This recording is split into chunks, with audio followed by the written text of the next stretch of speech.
Hello दोस्तों, welcome back to my channel. भारतीय ईसाइयों में जाति।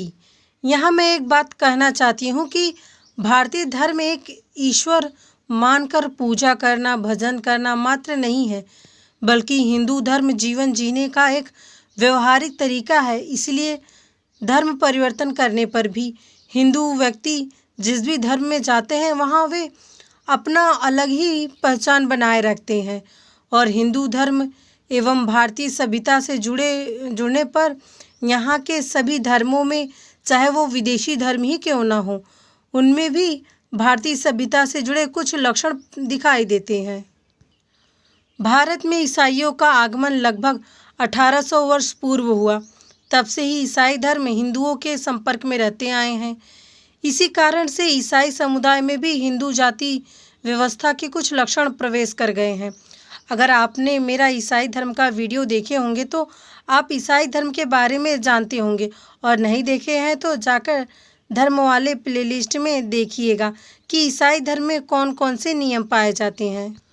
भारत में भारतीय ईसाई चर्च के क्षेत्रों के आधार पर कई समूहों में बांटा गया है। ईसाई धर्म समानता का पोषक है और जाति विरोधी भी है। फिर भी भारत में ईसाई समाज में जाति प्रथा की विशेषता पाई जाती है। इसका मूल कारण है कि भारत में अधिकांश ईसाई पहले हिंदू थे, जो धर्म परिवर्तन कर ईसाई बन गए। रॉबर्ट डी नोबली, जो एक प्रमुख ईसाई थे, नोबली तो ईसाई धर्म ग्रहण करने वाले भारतीयों को जनेऊ पहनने, चोटी रखने तक की इजाज़त देते थे और स्वयं भी गेरुआ वस्त्र पहनकर मदुरई में रहते थे। नोबली ललाट पर चंदन लगाते थे, जनेऊ पहनते थे और गले में क्रॉस लटकाए रहते थे। नोबली अपने आप को रोमन का ब्राह्मण कहते थे। भारत में क्षेत्रीय आधार पर तथा उच्च जाति और निम्न जाति हिंदुओं द्वारा धर्म परिवर्तन कर ईसाई बनने के आधार पर ईसाई समाज में अनेक समूह पाए जाते हैं। ज़्यादातर ईसाई दक्षिण भारत में और खासकर केरल और तमिलनाडु प्रांत में हैं। कई जनजातियों ने भी ईसाई धर्म को स्वीकार कर लिया है। खासकर दक्षिण भारत के उच्च जाति धर्म परिवर्तन कर सीरियन ईसाई कहे जाते हैं और निम्न जातियां धर्म परिवर्तन कर पुलाया ईसाई कहे जाते हैं। यहाँ धर्म परिवर्तन करने पर भी निम्न जातियों का अस्पृश्यता का कलंक धुल नहीं पाया है। इसीलिए सीरियन और पुलाया, इन दोनों में सामाजिक दूरी बनी रहती है। अब हम यहाँ केरल और तमिलनाडु के ईसाइयों में पाए जाने वाले जाति प्रथा को समझेंगे। केरल का ईसाई समाज और जाति। भारत में सर्वाधिक ईसाई केरल राज्य में रहते हैं। वैसे तो केरल में ईसाई धर्म बहुत प्राचीन है, लेकिन 16वीं सदी में पुर्तगालियों के आगमन के साथ ही इसका प्रचार प्रसार बढ़ा। केरल में ईसाइयों के 6 प्रधान समूह पाए जाते हैं। पहला है मर्थराइट सीरियन। ईसाइयों में इनका सर्वोच्च स्थान है और ये सबसे प्राचीन ईसाई हैं। इनमें अधिकांश उच्च जातियों के लोग धर्म परिवर्तन कर ईसाई बने हैं, इसीलिए इनमें अपने धर्म के प्रति कट्टरता पाई जाती है। जैकोबाइट सीरियन, इनका ईसाइयों में दूसरा स्थान है। इनमें भी मदराई सीरियन की तरह ही सभी नियम पाए जाते हैं। प्रोटेस्ट, इनका स्थान तीसरा है। इनमें अधिकांश निम्न जाति के धर्म परिवर्तन कर ईसाई बनने वाले लोग हैं। चैल्डियन सीरियन, इनका स्थान चौथा है, जिसने दूसरे संप्रदाय निकले हैं, यानी इनमें से ज़्यादातर दूसरे संप्रदाय निकले हैं।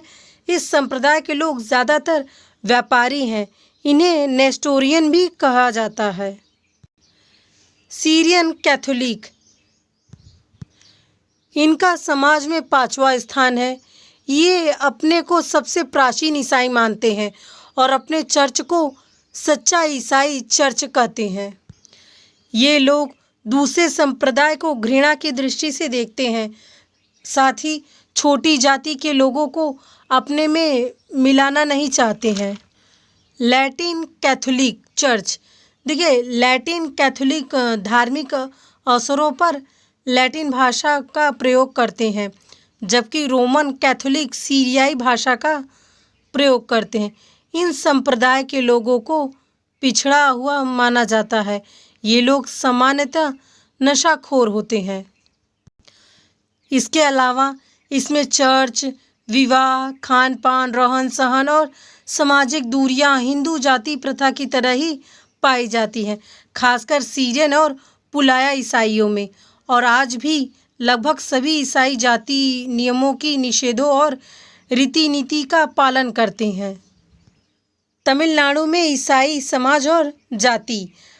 पॉल तथा पीटर ने तमिलनाडु के दक्षिणी अकोट जिले के कोविलनूर ग्राम में कैथोलिक चर्च का अध्ययन कर पाया कि यहाँ के लोगों में भी धर्म परिवर्तन कर ईसाई बने हैं, यानी ज़्यादातर लोग हिंदू से ईसाई बने हैं, जिसमें ज़्यादातर लोग निम्न जाति के हैं।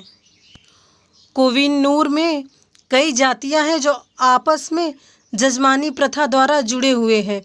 ईसाई धर्म अपनाने पर भी इनमें सेवाकारी जातियां अपनी जजमान जातियों की जजमानी व्यवस्था के अंतर्गत सेवा करती हैं। चर्च में लोग जाति प्रथा के अनुसार ही अलग अलग बैठते हैं। फ्रेंच मिशनरी और पादरियों ने इस भेद को मिटाने का प्रयास किया, तो कुछ लोग चर्च जाना बंद कर दिए। कुछ लोगों ने तो निम्न जातियों पर हमला कर दिया जो इसका फ़ायदा उठाना चाहते थे। परिणाम ये हुआ कि जो पादरी समानता चाहता था उसे ही बदल दिया गया। इस तरह आज भी वहाँ पर जाति भेदभाव चर्च और चर्च के बाहर भी पाया जाता है। संख्या की दृष्टि से अछूत ईसाइयों की बहुलता है, फिर भी उच्च जाति के ईसाई वहाँ अधिक शक्तिशाली समूह में पाए जाते हैं।